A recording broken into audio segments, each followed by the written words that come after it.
Si tu cherches à faire le cube géo, bah écoute, t'es tombé sur le bon endroit, je vais t'expliquer comment le faire facilement. Il faut savoir que même si t'as la meilleure équipe au monde, mais que tu connais pas les patterns, tu vas galérer à tomber le boss, il y a quand même des choses à respecter, notamment plusieurs points. Le premier, c'est avoir un épéiste de main, vous allez voir par la suite, je vais vous expliquer pourquoi. Et en deuxième, je vous conseillerais quand même d'avoir un healer, on sait jamais si on esquive pas bien une petite bastos, on peut être dans la sauce, et donc l'objectif c'est de justement sustain tranquillement. On va aggro le mob, et je vais vous expliquer tout ça. Donc moi, en épéiste de main, j'ai Eula, si jamais vous n'avez pas Eula, vous pouvez prendre Noël, qui vous est donné dans les vœux du débutant. Si vous avez un autre DPS un autre épéiste de main, pardon, que vous jouez, vous pouvez le prendre.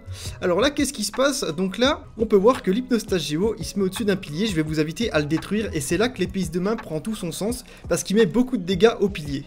Donc là on peut voir qu'il a changé de pilier, donc là je vous invite à pas le casser, c'est super important. Parce que si vous le casse, eh bien tout à l'heure ils vont tous respawn, et donc on va perdre un petit peu de temps. Donc c'est pas très grave, mais le but c'est quand même de pas perdre de temps, et de le faire le plus facilement possible sans trop galérer. On observe ce qu'il fait, alors là il va attaquer, hop on va s'écarter. Moi je prends une salve, tout l'intérêt d'avoir un healer, hein. Je vais revenir dessus, pour me heal. Est-ce qu'il a bougé ? Il a bougé, et ben c'est pas grave, on revient dessus. Vous voyez, là, si on l'avait détruit, par exemple, on aurait, il serait parti sur un autre, donc on aurait perdu du temps. Donc là, je me suis heal, je me colle bien au pilier, vous avez vu, il a tiré des projectiles, comme ça, on va les esquiver. Donc j'ai fait exprès de prendre Eula, parce que Eula, je galère un petit peu à, comment dire, à mettre des patates. J'aurais pu prendre Diluc pour que ça aille vraiment plus vite, mais c'était pas le but. Le but, vraiment, c'est vous montrer comment le faire dans les meilleures situations. Voilà, on peut voir que je la moche bien quand même, hein. Vous, ça ira peut-être pas aussi vite que moi, parce que j'ai des persos qui sont quand même bien montés. Et donc là, qu'est-ce qui se passe? Il va revenir sur un pilier. Là, quand vous voyez cette petite bulle orange, vous cherchez pas à comprendre, il faut la détruire. Parce que là, vous voyez, il va envoyer une salve. Et cette salve de 3, elle fait très très mal. Peut-être même 4-5, je sais même plus. Enfin, il envoie des salves et là, franchement, ça peut one-shot un perso.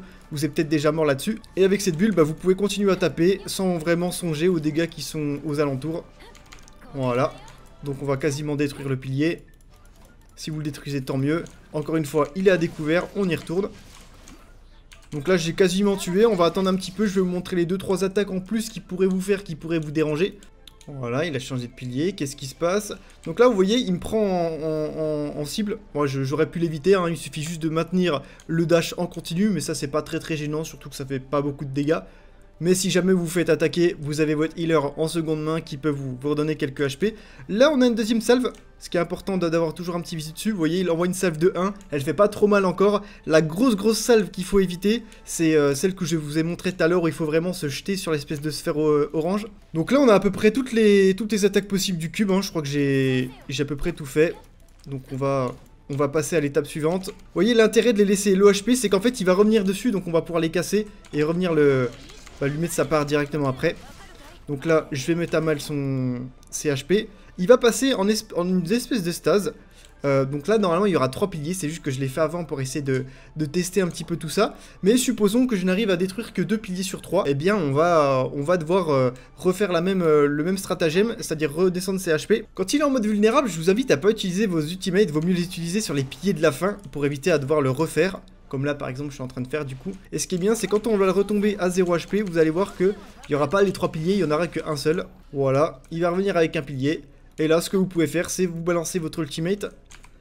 Le mieux c'est d'essayer de les avoir tous dans son champ de vision pour entre guillemets répartir les dégâts du mieux possible sur tous les piliers. Et éviter à le refaire une deuxième fois. Finalement, le cube géo, vous l'avez vu, il est pas si compliqué que ça. Dès lors qu'on a la manière et qu'on connaît les patterns, comment réagir en fonction de ça, le cube est plutôt facile et pas très contraignant. J'espère que la vidéo vous a plu. Maintenant, vous savez comment faire le cube géo. Si jamais vous avez aimé la vidéo, vous pouvez mettre un petit like, un commentaire. Et surtout, tu peux t'abonner, ça soutiendrait de zinzin la chaîne. Merci beaucoup à tous ceux qui le font. Je vous dis rendez-vous à une prochaine vidéo. C'était Masté. Ciao, ciao.